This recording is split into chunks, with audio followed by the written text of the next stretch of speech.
Obamacare repeal and replace is dead, at least for now. Speaker Ryan pulled the bill because he did not have enough votes for it to pass, and that was the second failed attempt. And now that whole thing, I'm going to talk, is big. I'm going to talk about it. I'm not going to get too much into the politics.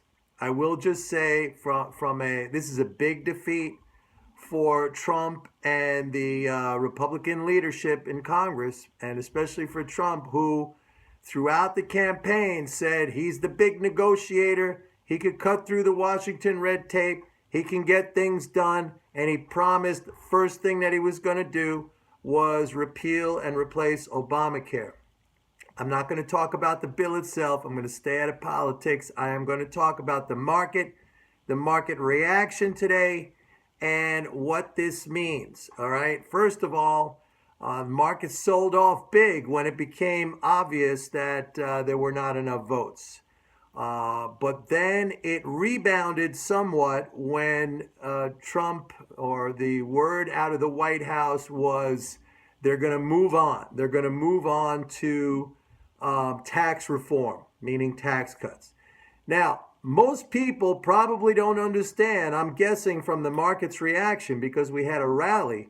We had a rally in the dollar, the S&P and the Dow bounced off its lows, it's still settled lower. But I'm guessing from that most people don't understand the legislative process, and they just thought, oh, great, we don't have to, be hearing about this repeal and replace Obamacare. Let's get to the good economic stuff, which is the tax reform.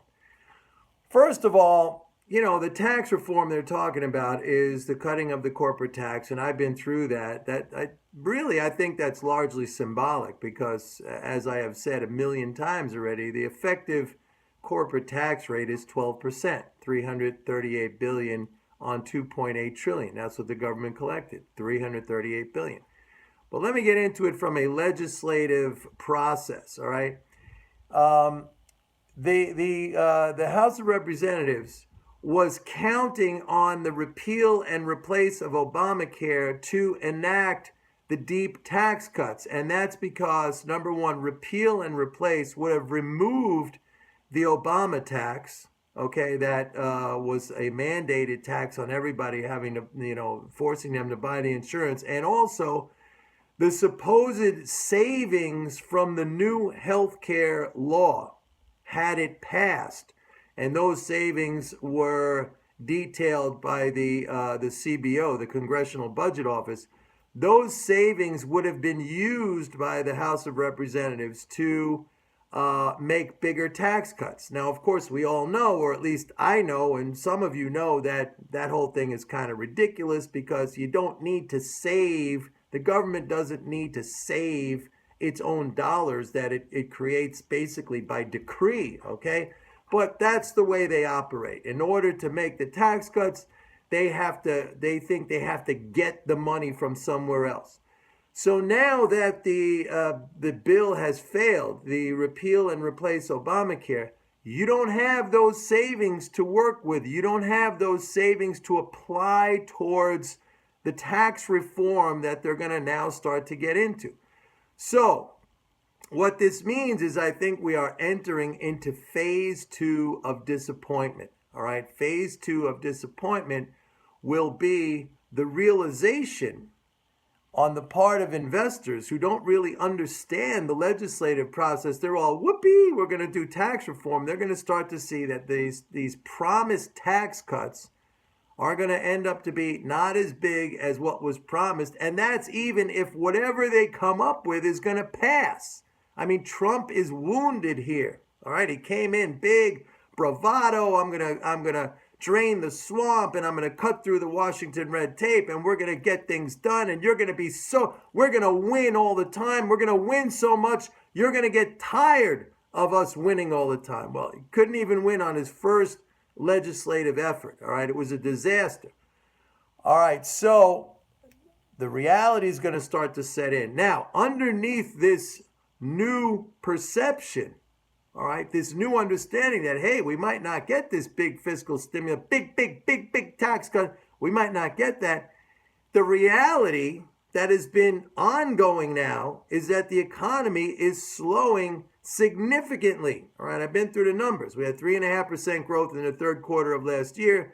That went to 1.9% growth. Now, if we're lucky, it's 0.8 or 0.9. And I have to tell you that the collapse in credit growth and the collapse in gasoline demand, those numbers are consistent with recession. I mean, credit growth alone, I went back and looked historically. When you see declines of that magnitude in credit growth, that has always preceded a recession. We might already be in negative growth for the first quarter.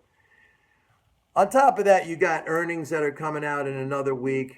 You got the banks with positions they have on that are underwater. They're not going to get the trading results they got in the fourth quarter of last year. So you got all this stuff, this big wave of disappointment that is still yet to hit. Now, at the end of the day today, we saw a little pop in the dollar, but that's, forget about it. That's a joke. That's the same people thinking, oh, we're going to go to tax reform and everything's going to be great. No, it's not. Dollar, once people start to see U.S. economy really fading, once we start to see corporate earnings, taking a hit, not meeting expectations, the dollar, forget about it. Forget about it. So that's where it is, folks. Don't be fooled like, hey, yeah, now forget about this Obamacare repeal and replace. We're going to do big tax reform. Not happening. They don't have the savings, which is what they would have got from the new health care bill. They don't have those savings to apply. And now, the Democrats and maybe some of these very hardline fiscal hawks in the Republican Party, even guys like Mitch McConnell, right? He's like, he wasn't on board big time for these infrastructure spending. He's like, we gotta cut back. We gotta reduce the debt, all this stuff. You got fiscal hawks, Mickey Mulvaney. I'm telling you, it's going to be wild, man. We're going to make so much. I'm going to make so much money. I'm going to make so much money. Anyway, I'm going to be working on the MMT Trader Report all weekend. If you want to get the report, go to my website, pitbulleconomics.com.